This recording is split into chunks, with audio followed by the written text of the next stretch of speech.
Clark.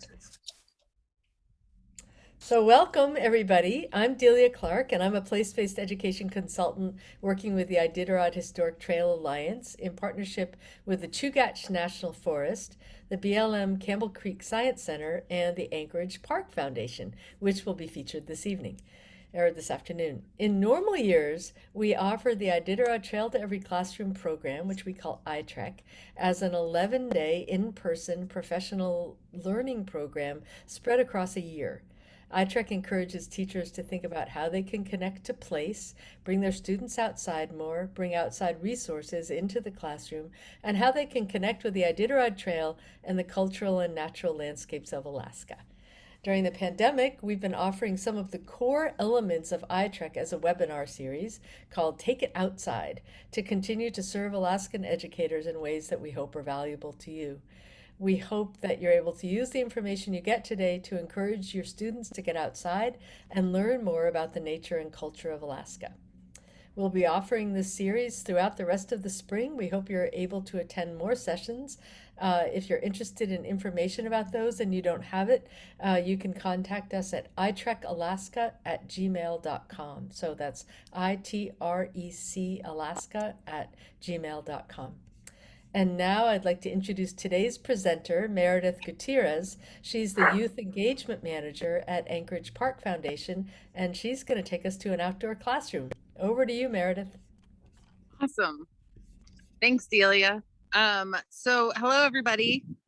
My name is Meredith Gutierrez. I'm the Youth Engagement Manager for the Anchorage Park Foundation, and I am currently at the Sand Lake Learning Lab.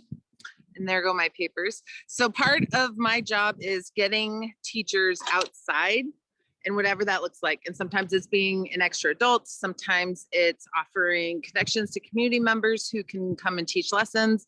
Sometimes it's advocating with their administration and those kinds of things. But one of my roles is also working with schools who apply for things called challenge grants. And it's a grant cycle that the Anchorage Park Foundation does every 2 years, and where things like this space is created. So if you watched from 2 weeks ago, I was at the Russian Jack Learning Lab, and it was a series of pillars set around. So it was designed specifically for their space and their neighborhood, and same with this space. So first I'm going to introduce you to this space. Then we're going to talk a little bit about getting outside. And my goal is that by the end of this hour, everybody has a solid plan of how they might take their students regularly outside. So with this space, what I'm actually going to do is turn the camera around so I can give you a tour. Turn around. So this is a space dedicated to Sand Lake Elementary, and Sand Lake Elementary is a Japanese immersion school. So what they wanted to create was, sorry, distracted by.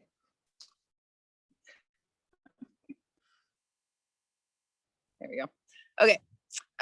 What they wanted to create was a space they could come and use that would also show the values of their school. So this space is actually shaped like a koi fish, if you were to see it from a bird's eye view. So where I'm sitting is near the tail, and I'll turn around and show you the entrance in just a second. But as you come through the entrance, you'll see there's these benches off to the side. And then in the far space under snow down there is a stage so that they can present and they can teach, or they could hold ceremonies or whatever they wanted to do within this space. And Meredith, I'm then just going to interrupt you for a minute to say that side, if people look at in the view in the top right corner, you have a view of speaker view or gallery view. And if you click speaker view, you'll have a better view of everything she's talking about. Sorry to interrupt. It's okay. And so then on the posts around the space, each one shows talks about a different nature piece. And so there's birds, there's forests and trees, but they're also done in Japanese as well, and kind of Japanese themes. So they have one of those on each post around. And then I'm gonna get up and turn around so you can see this beautiful archway then that is the entrance to this space. So you would enter there and then walk down, and they have their outdoor classroom. So this space was created, it was a project that they did over multiple years, and fundraised for, worked with the city and the Park Foundation, and it's beautiful. However, the caution I like to give about this space is that you don't have to have a formal space like this to be able to go outside.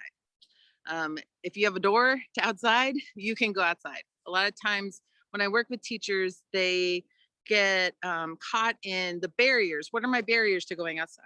And one of the very first is I have nowhere to go. Right? All we have is cement, or all I have is a playground, or we just don't have any outdoor space. And so really identifying what that space could be, because just because it's not a formal outdoor space for you doesn't mean you don't have outdoor space. And so really thinking outside the box and looking at that is one of our first steps. So with that being said, are there any, I'm actually gonna, my papers kind of blew away real quick, so I'm gonna go grab those. But if there are any questions or comments about the space that anybody'd like to know before I move on, we're gonna chit chat about our educator resource guide real quick, and then we're gonna do some things. I'll be right back, just a sec.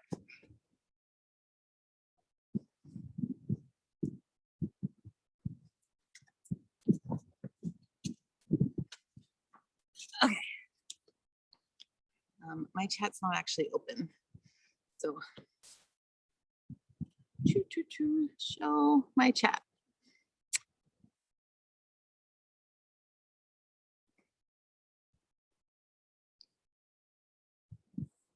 Awesome. Okay. Oh, that's a great question. What was the role in choosing the design? So part of this process was actually done with landscape architects from the community. So landscape architects came and did presentations with the students, and then had multiple design lessons with them where they would design and edit and design and edit before they turned over a final piece to the city, who then worked with a contractor to build the piece. The students also fundraised within those 2 years as well. They actually drew this beautiful painting and sold it, multiple copies, as a fundraiser to help create this space. So great. All right. So can this park be reserved?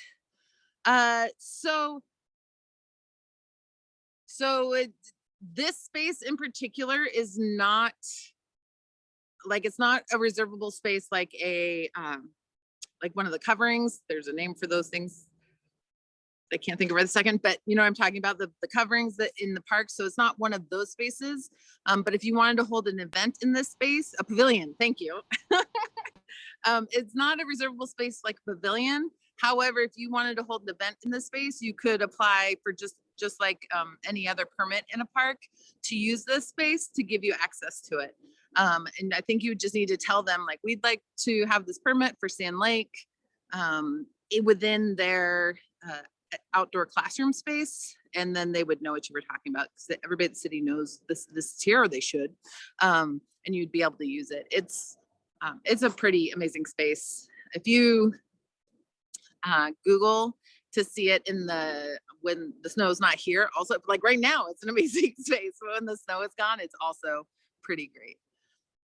Okay, so I am going to I'm gonna put a link in the chat real quick. I'm sorry, I'm working off of two things. But it is to our educator resource guide, which is found on the Anchorage Park Foundation's website.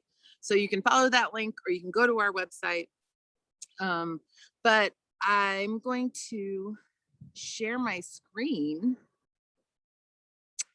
and actually walk you guys through it a little bit. We're just going to do a brief overview just for everybody who wasn't here last time. So I'm so excited to see all the new faces and names. So share my screen. It's down here somewhere. Share screen. There it is. Share screen. This one.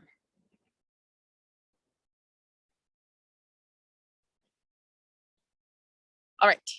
Great. Now I don't have to worry about. So great. You can't see the chat at the same time. So this is the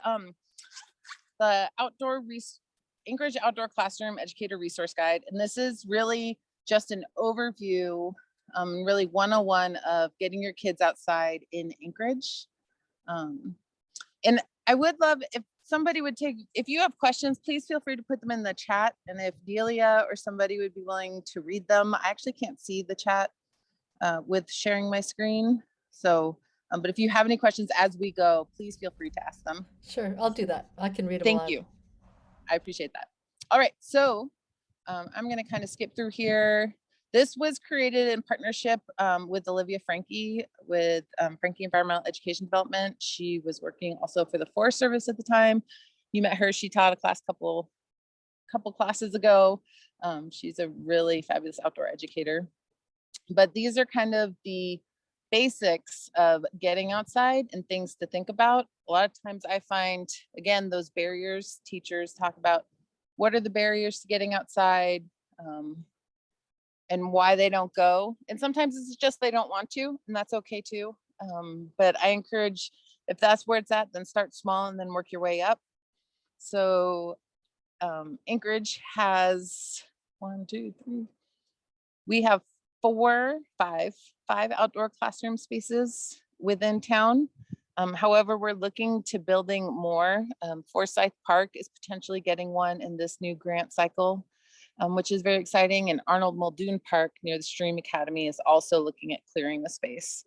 And theirs are not quite as formal as this. Some of them is just clearing grass to create a space. One is just building a platform to observe a creek. So it's really just, what is it, your space, what works for your space. These are really formal. I want to just stress that. These are very formal and don't always need to be that way. And then it comes through. So there's that Russian Jack space again. We also do these. So this is a Schools on Trails map. And again, within the Anchorage Park Foundation website, you can find your school within Anchorage and see if you have a map. And if you don't, I'd love to make one with you. And we do these with kids as well. Identifying yourself within where you are within your neighborhood, where's your nearest park, within your community, all those levels. Sometimes we go and walk the trails and kids, it's the first time they've actually ever been through those trails, or sometimes they know more than the maps do, and so can show us the places that we should be sure to put on the map to share with the neighborhood. They're really, really helpful.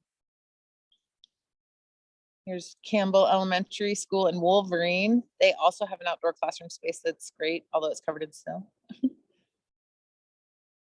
Which we did all through challenge grants.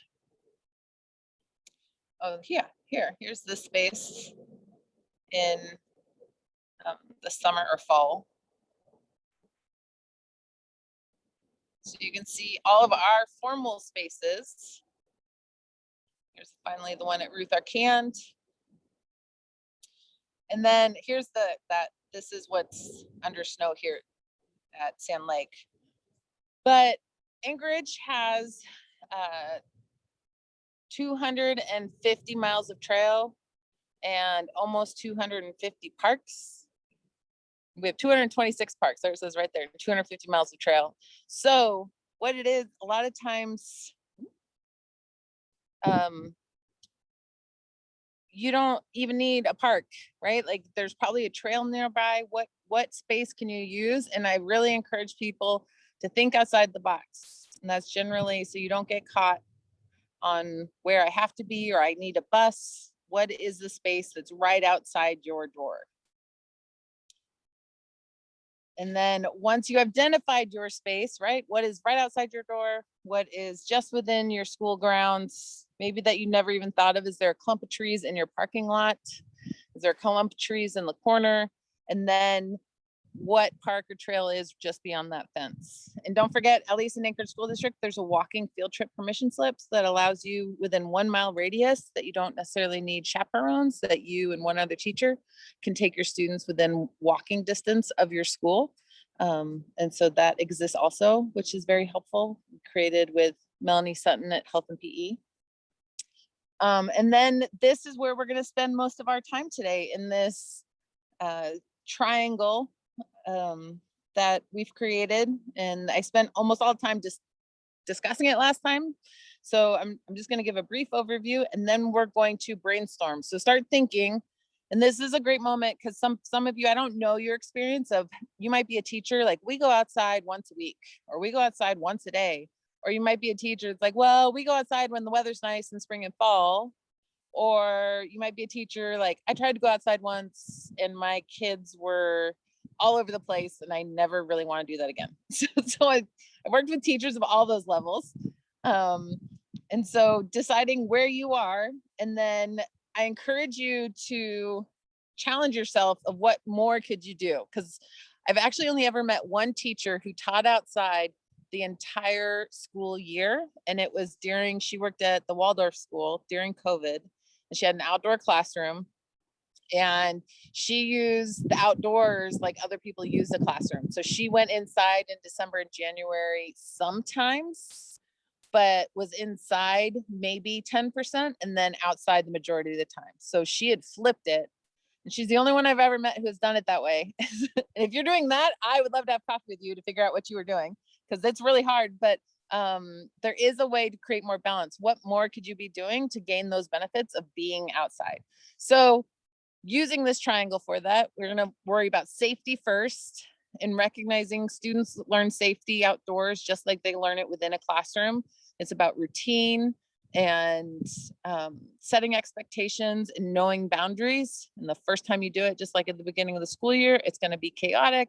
The more you do it, the more you talk about it, the more you repeat and over, rinse, wash, repeat kind of thing, they get used to it. So I've seen teachers that have moose calls or moose signals. And so on their way out to their space, they practice every single time. So if they ever did see a moose, students automatically know how to respond. Same with clothing. Your first 2 times you go out, you might be practicing clothing, but by the 3rd or 4th, getting dressed is not part of the experience. They just know how.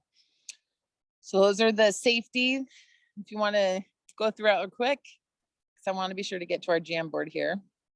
The second is comfort. So starting small.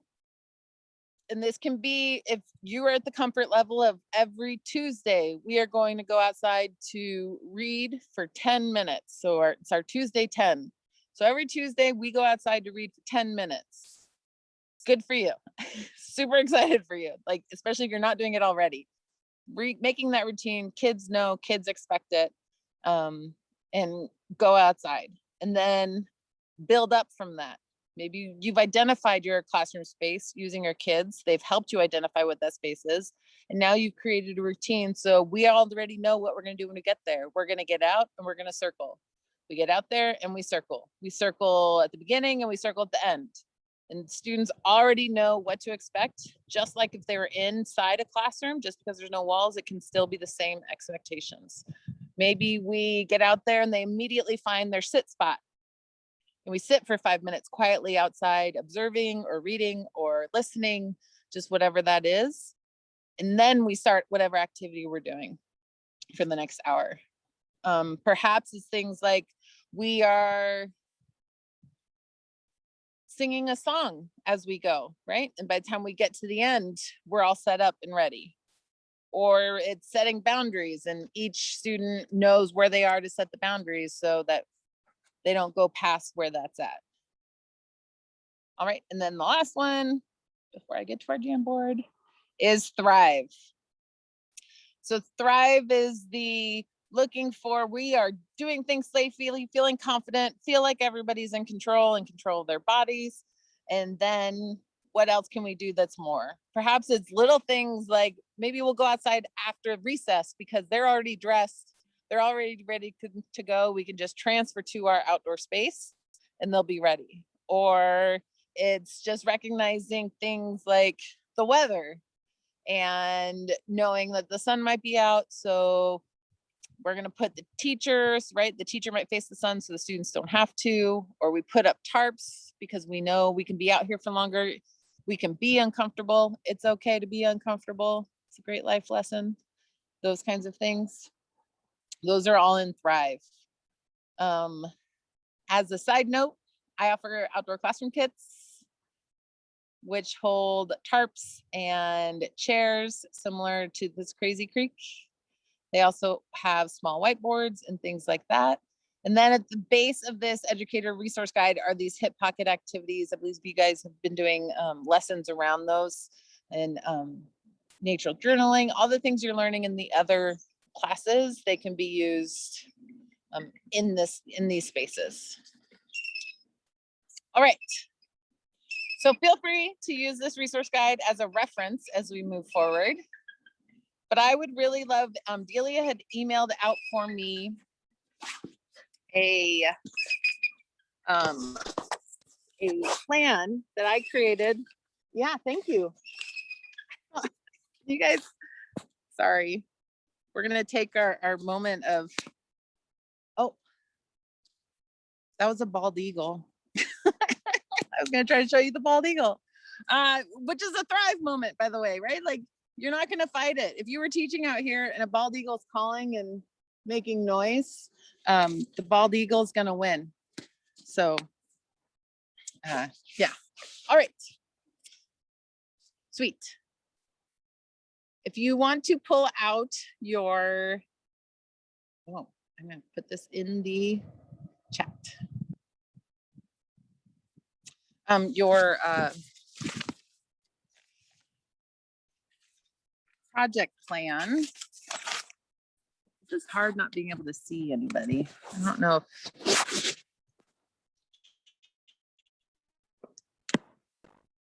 anybody else. I'm gonna share.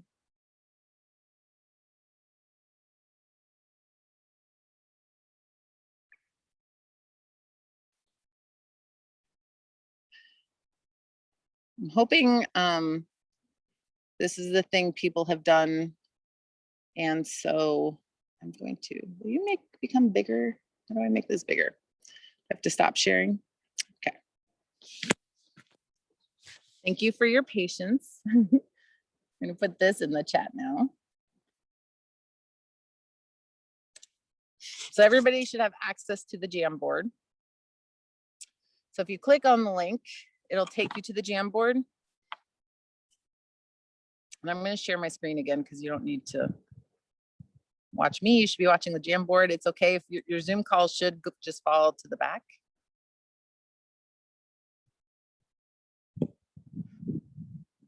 But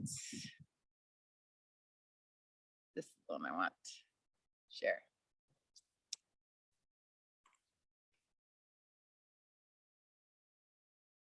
If everybody, I can't see you, so we're gonna go on faith, unless somebody wants to say that it's not working at all for them. Somebody wants to, Delia, is it working for you? We can see on your shared screen, we can see the Jamboard. Yep. Is that what you want us to see? I do, but you're gonna need to follow that link to participate in the Jamboard. So far there are 4 people that are in the link. Perfect, awesome. So first I wanna get out all the negative. So we're gonna find all of those barriers, right? Barriers that you hear teachers say of why they can't go outside. And I'm gonna start, so just to show as an example, in case you haven't used, so off here, you're gonna find a sticky note. And then I'm gonna type in a barrier, which a really common one is time. I'm gonna write in, I don't have enough time. And I press save.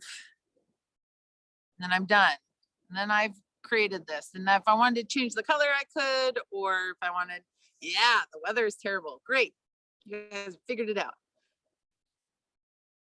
So if everybody wants to put 1 or 2, so I'm sure we could come up with several.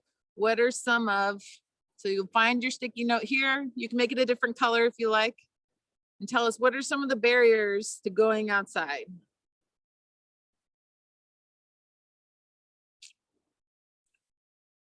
Ooh, that's a good one.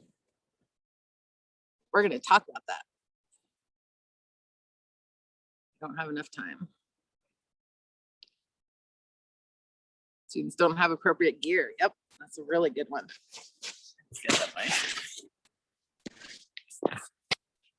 Space away from recess. Yeah. You can also then, once you're up, you can move it. I mean, I can move it for you too, but.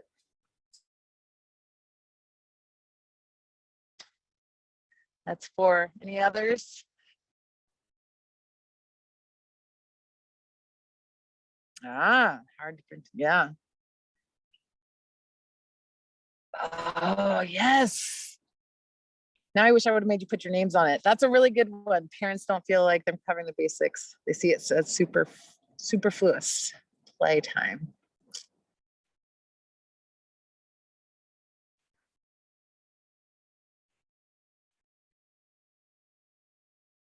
All right.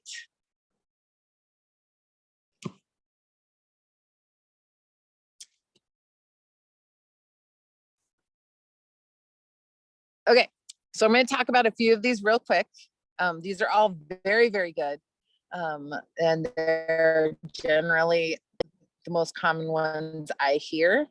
So I can tell you the things that I say, but one thing I encourage everyone to create what I call an elevator speech. So something that you can say within 2 to 3 minutes, and you can say it to parents or administrators or anybody else, who doesn't support time outside.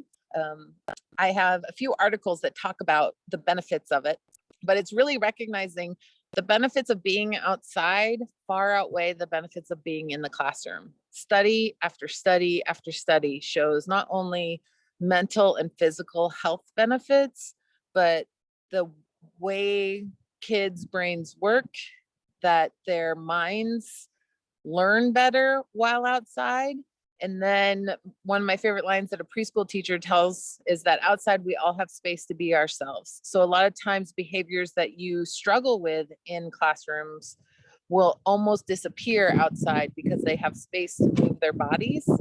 And so just recognizing the pros of that and creating that little speech supported by facts and research that talk about those things, and just kind of being a broken record about it. Now, there are people I've met, right? We don't have time to go outside. We have to read. I once had a principal tell me that, and that's really hard. And so just finding those moments is like, okay, well, you can read outside. That's helpful. Weather and being unprepared, feel free to reach out to me. That's one of my jobs, is to help find gear. And finding gear is definitely one of the hardest things, especially for schools where kids show up and they maybe don't have coats, all that, but finding gear and finding community partners to help with gear is one of my goals. So please feel free to reach out if you have that. And then managing discipline, or even projecting and setting regulations and your expectations. A lot of that is all about practice. So I'm really lucky. I have a loud voice so I can project, but I work with several people who don't. So finding the ways to share information without having to project loudly. And it really does make you think outside the box. So we're going to write our instructions down and maybe go over them in the classroom, and then have them written down and talk to maybe the couple kids that didn't get it through that once you're outside. So now we're talking to 2 or 3 kids rather than the 18 all at once. Or call them over, pair them up and call them over, and we're going to talk to 6 kids or 7 kids, and then they have to share the information with their partner.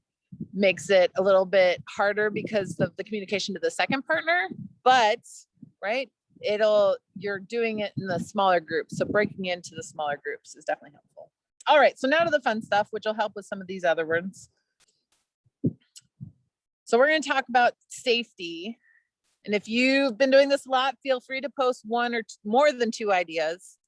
But what are ways that you can instill safety habits prior to going outside? And I want them to be specific to your space. So we can all set boundaries, but think about, what is your space? How could you set those boundaries? Would it be with cones? Would it be with flaggings? How often do you think you'd need to set that space for your students to know it? How about moose and bear and strangers in your space? How would you teach that in your space? Or dressing appropriately? How would you practice it? Like, we are literally, and this is specific to you and your class. How would you do it? So post at least one, ideally two, if you do it all the time. Creating expectations or a contract. Would you do that inside or outside? You also don't have to answer. These are questions I would have if you were, but things to think about. Would you do it inside and outside? And are the expectations of behaviors, I'm assuming, and if there's anything else? But creating contracts are definitely good, just like in your classroom. And if you want help, feel free to put a question in the comments. I bet Delia will read it to me. I've just been putting the things in comments. I've just been turning them into stickies. I hope that's okay. Oh, yeah, no, that's perfect. Facilitate kids in developing their own rules as a group. Yes, that's a good one. Going over bear and moose safety. Do you have any tips, or like, do you have a game, or do you have, I know in the National Park Service comes and presents bear and moose safety. I believe Fish and Game does also. If you have a call. Inside for the outside. Oh, now I want to know more for that. What is that? Craig, you're gonna have to explain that. I'm not sure Yeah. what that meant. I just typed it from the chat.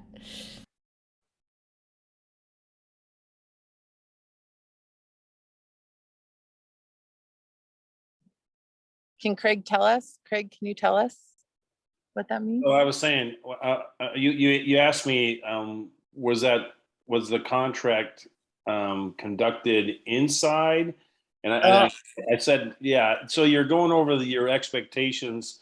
I mean, you could easily create a contract for the students with this, 10 things or whatever it is, just to kind of be able to go over it with all the kids, and nobody forgets anything. Everybody understands what the expectations are. Yeah. And then, you have them sign it, and then you date it, and then it doesn't have to be super complicated, but it puts everybody on the same page, I guess. Yep. It would be cool if you could put it on something like a post-it board or board too, or poster board that you could take with you and hang up in your outdoor space while you're there. So everybody could see it while you're in your outdoor space. That when we are out here, these are the we agreed to. Yeah, and I think an important thing about those expectations, which the first time anybody does this, it's everything's going to go wrong, or it's going to feel like everything went wrong, and it's just part of that learning process that you go through. It doesn't matter if, like, I'm a shop teacher, so I can do a lot of safety and stuff like that. And I know that I want to explain it. They're going to take a test, and then tomorrow, actually, as I was driving home from work today, I'm like, okay, my 7th hour class, we're going to go back and we're going to walk through all my expectations because it kind of fell apart today. So that's our job. And as Randy Sprick used to say, this is what you get paid to do. So, right. Yep. So that's what the number one overarching part of this is. Learning outside is messy. Plan A, it never goes as plan A. You should always have a plan A, but it never goes as plan A. And I think as teachers, sometimes we struggle with not having that control and not having that it's set, and it can be hard that way. That is definitely, it's not easy. Going outside is not easy, even if you're going for 10 minutes, because kids all respond in whatever way, because they're dealing with their own personal being uncomfortable, and we're not taught how to be uncomfortable. So it's always messy, but it's totally worth it. I promise. Once you're there. I was just outside with Muldoon Elementary last week. We were outside for 2 full days. So they showed up to school. They came out to the park. At the end of the day, they went back to school, went home, and then we did it for a second day. So the first day when they show up, that first lesson is all chaos because they are so excited to be there. They're not used to being outside. The being outside is the experience, and they're not quite sure what to expect. And they're a little nervous because a lot of them have never been outside for 6 hours at a time. And so, but when they show up that second day, they knew exactly where to go and they knew what their expectations were. They were all dressed even better than they were the day before, because it was like, we even did a lesson on how to dress, but right, they show up first day in tennis shoes, and second day, almost all of them are in boots. And then they're learning again. And now they want to be out there all week because now they're comfortable and they have it. Now it's to our benefit that we're doing it for 6 hours. So we have that immersion that's happening. So if you're only doing it for 15-minute or 1 hour chunks, it's a longer time period. But it's still, I have yet to see it not happen. If you are on your 8th time out and your students aren't getting it, please call me, because I'd love to know what's going on. I've never seen that process not happen, where after they get it and they've been doing it, and you might have to revisit, and then you go. All right, well, if we don't have more stickies or people don't want to suggest more safety, it's going to be a little awkward as we move forward, but we're going to move forward anyways. Maybe you have other good ideas. If you come back, let me know, I can put them up. But because the second one is comfort. So how can you create a routine in your classroom? What is your routine? I guess if you don't feel comfortable sharing your personal one, I encourage you at least to do it at home. What is your routine? Is it that I'm going to do 10 minutes every Tuesday? Is it that every Friday morning we're going to go out for 2 hours? Right? So we have classes, they do Forest Fridays or Wilderness Wednesdays, where they get to spend longer chunks of time outside. Is it we go and do reading every Monday and Wednesday for half an hour from 1 to 1:30, right after recess, depending on what your schedule is. I know sometimes schools do blocks and not blocks. So maybe during our block days, we will spend one block, 1 day a week, those blocks stay outside. So you meet your class, they get dressed, and you go out. So I would love if you guys could fill out a few, or if people wanted to share what their plans are. It helps others to learn. And then the second one, and I'm going to share some of these on the what tips and tricks do you have for student attention. So if you're already teaching, you probably have some inside. And how can those go to outside? So my favorite that I use at outdoor school, oops, I'm going to do it this way. Students, oi, oi, oi. Yeah, I'm typing behind things. That could be one sticky note, but that's one I use really often, is call and repeat, right? So I yell, Ozzy, Ozzy, Ozzy. And students yell back to me, oi, oi, oi. And I usually get like 10. I'll be like, oh, we need to try again, right? Ozzy, Ozzy, Ozzy. Oi, oi, oi. Oops, these go. Good call. These go over here.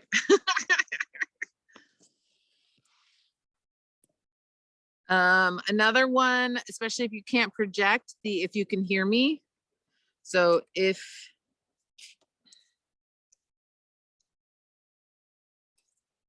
you can hear me, clap once. You don't even need to be super loud to do that.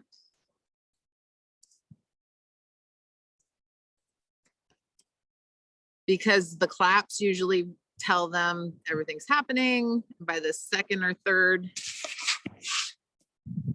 one. Oh, you just did it. You did it. Somebody else did it. Sorry, multiple screens. So the clapping will help to silence them. So again, those are all clapping things, moving their bodies. If you can hear me, put your hands on your head. If you can hear me, put your hands on your ears. If you can hear me, put your hands on your nose, right? The Simon Says things. Those are all attention grabbers. An outside buddy. Yes. Good one. That's a really good one. That also helps if you need to walk along a trail or a sidewalk. I would encourage you also to have space for things like side conversations or observations or distractions. that if you're in the middle of like what just happened earlier today, and I really wish I could have shown you guys the bald eagle sitting at the top of the tree that's right here. But if you are teaching and there's a bald eagle that's right there, you've lost them for at least 30 seconds. Same with dogs, right? The neighborhood dog that walks by, you've lost them for 30 seconds, and being okay with that and letting it go. And that's right. Be okay, let it go. Name that it's a routine. Oh, that's a good one. I'm noticing positive behavior, right? Having your students help you identify the routine. Also, what do they want the routine to be? It's their neighborhood. I'm gonna use Muldoon again just because it was last week and so it's fresh in my mind, but we brought those kids, it was half a mile from their school to the park we were at. We were at Chanchenu Park. It was literally their neighborhood they walked through to get to that park. And I would say at least half of those 60 kids didn't even know that park was there. So do they know where it is? Do they know it's theirs, right? Like this is their space for them to take care of, just like their classroom.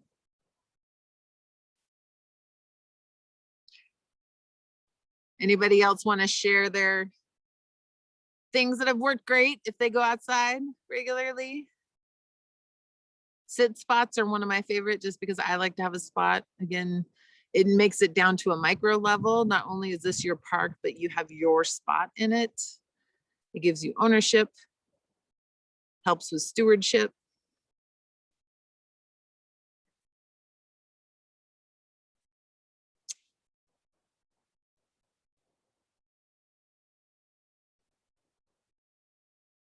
Awesome. Well, thank you everybody who did share. If not everybody got a chance to share, I hope you're making your own. And then it's going to take us to thrive. And this is where I recognize I'm not an end all be all. I teach outside regularly. I have taught in a classroom, but it is not my standard background. So what are the things that you have done that you loved? What are the things that you've done that maybe didn't go well and you'd want help on making it go better? Or maybe you just want to tell us about that one time when you did this specific lesson. This is where you put that in. If you have any of those, we'd love to share a moment as teachers and educators. Oh, there you go. Yep. On your person. A great lesson is also teaching it your kids. If your kids are 5th grade or older, you can do basic first aid lessons, which is an Alaska life lesson. We had a moose at outdoor school last week also. So that moose safety, we talked about a little bit, but we definitely talked about it again the second day because the moose ran right past one of our classes. But it's Alaska. This is their neighborhood. Moose, bear. That's a thing that happens. So they don't learn it at school.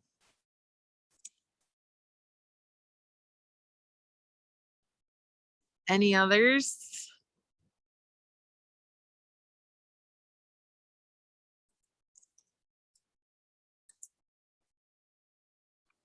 I can't. So do you discuss with the students what they should do when they come across the moose, or do you? Yes. Okay. So what does that look like for you?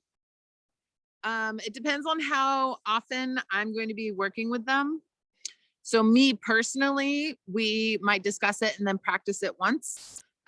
Though I had a teacher who developed the Russian Jack lab. When she would take her 4th graders out, every time they walked to the lab, they would practice it. So she would have a word. I'm going to use the word moose just because I think that's what it is. So they'd be walking around and they would do it as a drill, like a fire drill or an earthquake drill.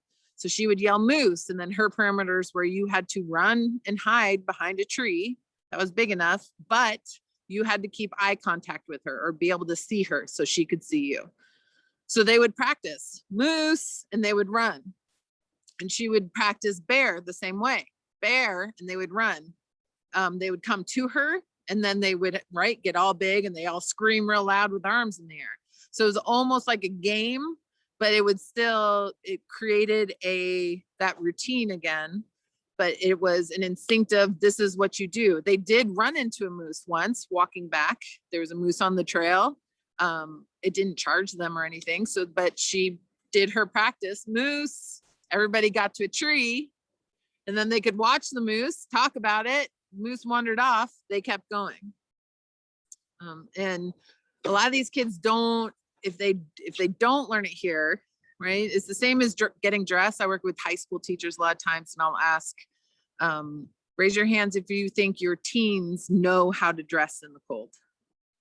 And almost all of them, nobody, like, they don't know how to dress. It's not whether they have the jackets or not. It's whether they know what are layers, why are layers important, what's the difference between cotton and polyester, those kinds of things. Now that's a high school level to get down to cotton and polyester, but do you know how to dress appropriately? And having those lessons, because they're things we assume they know, but don't necessarily do. A lot of micro hikes. Yes, that's a good one. Bags and collect items to make their own art. Oh, that's brilliant. That's a really good one. The other one is bags for trash. Kids always seem to want to bring me trash. My pockets, like later I find it in my pockets. I'm like, why do I have trash in my pockets? A week later, picking up trash as you go. What is safe trash versus not safe trash that we would need, an adult to help us with? Those kinds of things.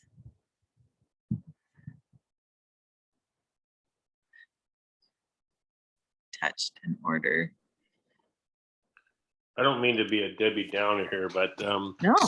what about in the situation of like the homeless camps and stuff like that, and run around all over, town in the woods and stuff like that? What do you got?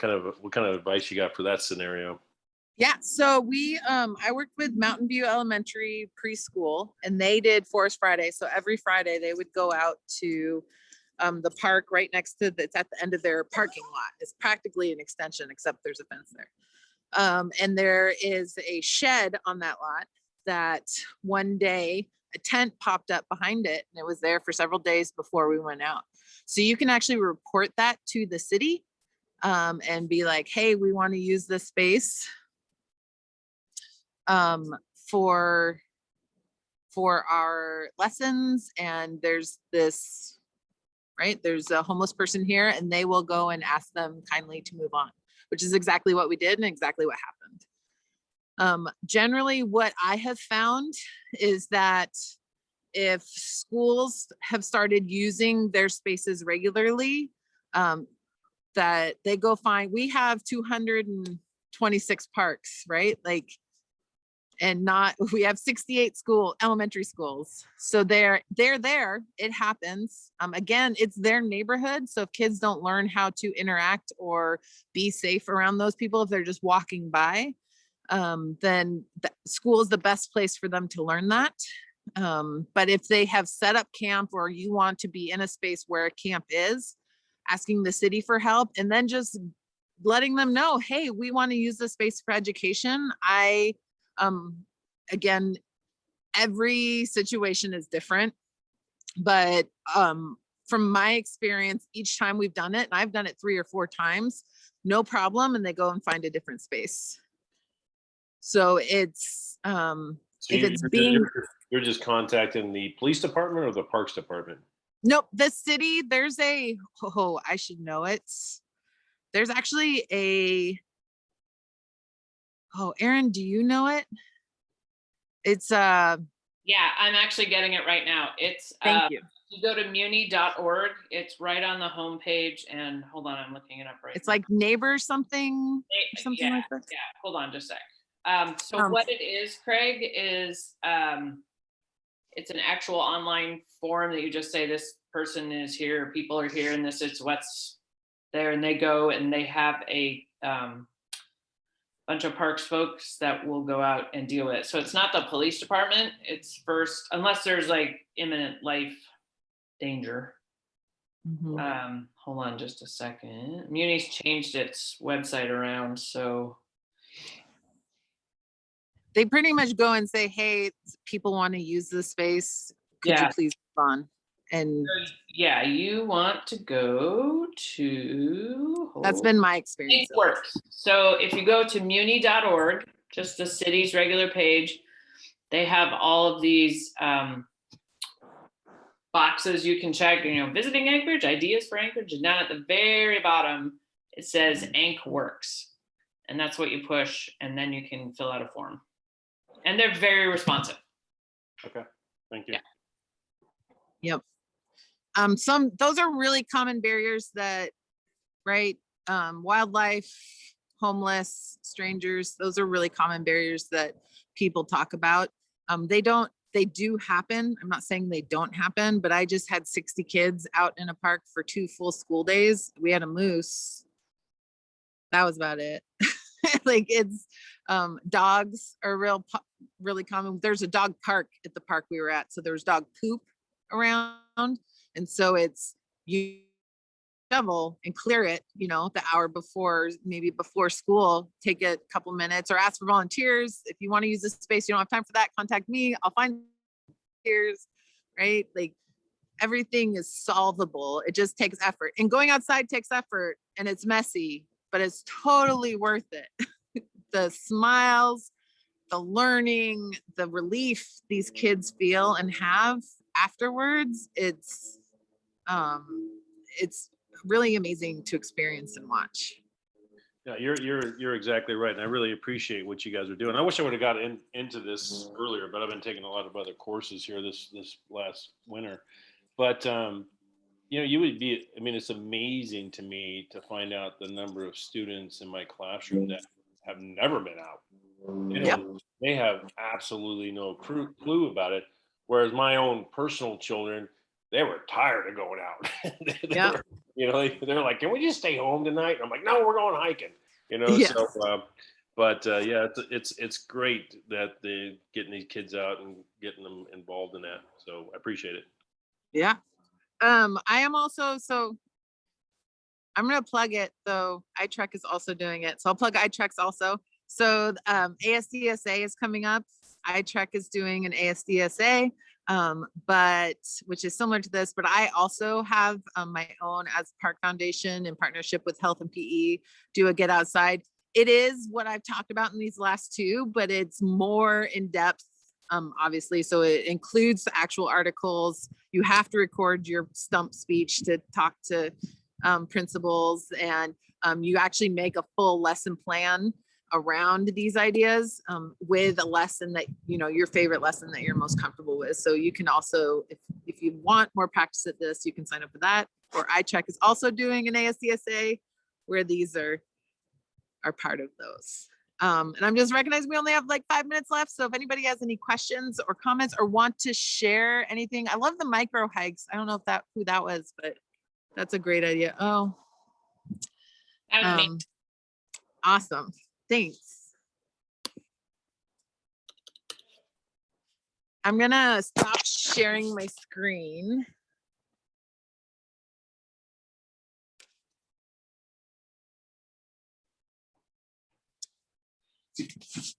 And now I can see the comments. All right. And thank you so much. I don't know if there's anything else. I know ASDSA is coming up. It's not open yet. I think at the end of this month is when it opens, but if you have any other questions, or Delia, if there's anything else we need to. I just have a couple closing words when you're done. Yeah. But if there are questions first, we go for it.